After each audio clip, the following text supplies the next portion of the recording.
CherieHanson here.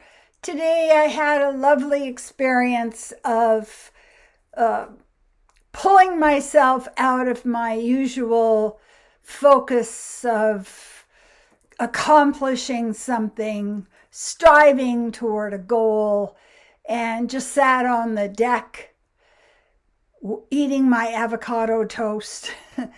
And I could feel my body just melting.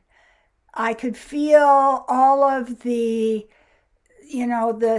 tight strings and muscles and tendons and all of the machinery that goes into striving, just letting go and just being in the moment. And that is such a different sense of being alive from shooting for a goal. I've thought about this a lot in my life because I was so work addicted for decades, just decades, working 72 to 75 hours a week, doing feeling great about myself because I was meeting challenges. And the challenges were, of course, self-created. It's like this constant pushing to be better, to do better, to make better. And it's from a lack of trust of the universe, basically. If I can trust the universe, I can just play. I can just engage in something. And I was trying it after I sat in the sun. I opened a cupboard and there were some stains there, and I thought, oh, I'm going to scrub those off. And it wasn't like, I was trying to fulfill a goal or meet an inspection or anything like that. It was more like painting. Look at the sponge. I'm scrubbing off the stain. I found it. It's going to look so much better. And this is a thing that I have used when I am in observer mode back here, observing this self that I have created. And that is it joyful for you? Are you feeling joy? Are you feeling warmth? Are you feeling contentment with this thing you're doing?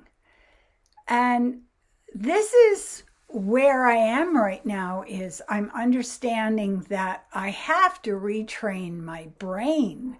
My brain is so hardwired for survival, for, making sure I'm doing the right thing, that I'm working toward a goal. Yesterday, I walked almost 13,000 steps in a very, very, very cold wind. It was an endurance situation.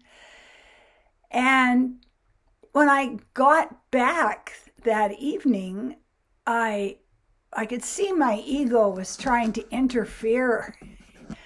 Oh, my goodness, that ego thing. Oh, wow, I walked so far in the cold wind and my body feels good and I feel good. And then immediately my ego came in and goes, but you didn't lift any weights. And I have to say this.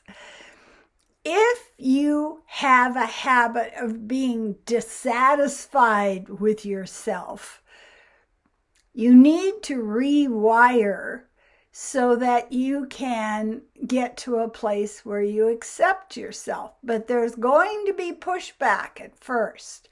Your old patterns are going to come up. It's kind of like the idea of no matter what you do, you aren't enough, you aren't sufficient. And And so it takes retraining. It takes the kind of attention to our alignment. I'm getting this from my weightlifting coach, to the alignment that we have inside of ourselves. How are you holding yourself? Where are you dropping your shoulders? Are you bringing the sternum up? Are you breathing nicely? All of these things to observe how we are functioning, not just that we are functioning. Also checking for the adrenaline. Are you adrenalized right now? Are you striving? Are you reaching? Are you thrashing around trying to get the goal? And to get yourself out of it, you don't negate that old habit because it's already wired. It's already wired in there. We don't have the ability to go into our own, our own prefrontal lobes and put new passageways or that kind of thing. But we do have the ability to fire and wire a new habit repeatedly so that you basically, it's kind of like taking a road home. I always took this road home every single day. Now I'm taking another road home. Did the first road disappear? No. But as far as my consciousness goes, that road is no longer in my daily reality.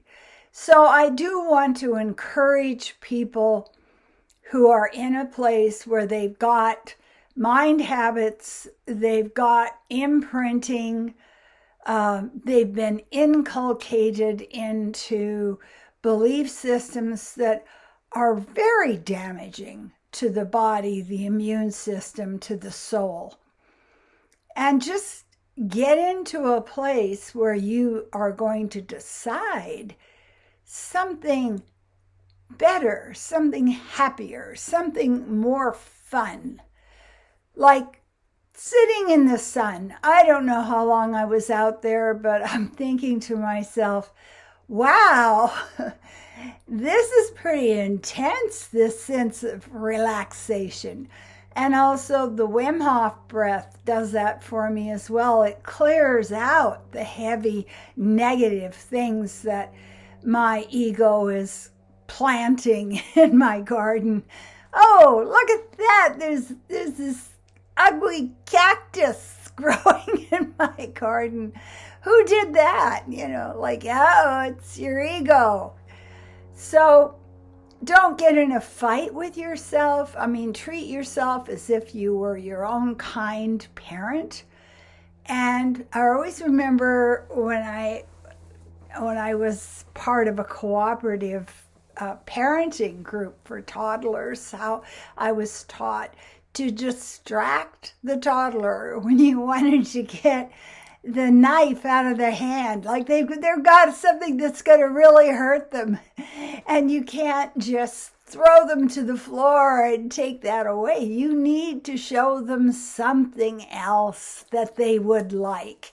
Look at the little toy unicorn. And when you do that, you can then get the negative, the heavy, the self-destructive thoughts out of your grasp because you're replacing it with something much more fun and prettier and satisfying. So, bait and switch. Make sure you watch yourself, you observe yourself as you go through things. We're into spring now. It is time for optimism. It is time for regrowth. It is time for us to claim our bodies, to take care of them, to make them stronger in so many ways. And also only have delightful people around you, because Their negativity is not going to help you in any way. So that's what I was seeing today. I was seeing today about how the goal, the striving, the feedback loop of I will love myself only if I do this. I will only respect myself only if I do this. We have to begin from a place of already loving ourselves and being so grateful for our bodies, for our minds, and for our spirit. And that is the path to catch on fire, to find a playful, satisfying way to live in the present time, right now, right this moment. Do subscribe to my videos. Please like it. It moves it up in the logarithm according to other people who know things. And your comments are very sweet. I really appreciate them. It's time out of your day. It's time out of your focus on what your next goal was. But you might stop and just play and put a playful comment there. It would be good for all of us. And if you want a channeled psychic reading to set up a new contract between yourself and yourself, get a hold of me. Contact me with a message and I will send you my email, and then we can set up a phone call or a FaceTime or all the things. There's so many things now. And I want to say, as I always do, thank you. I appreciate you.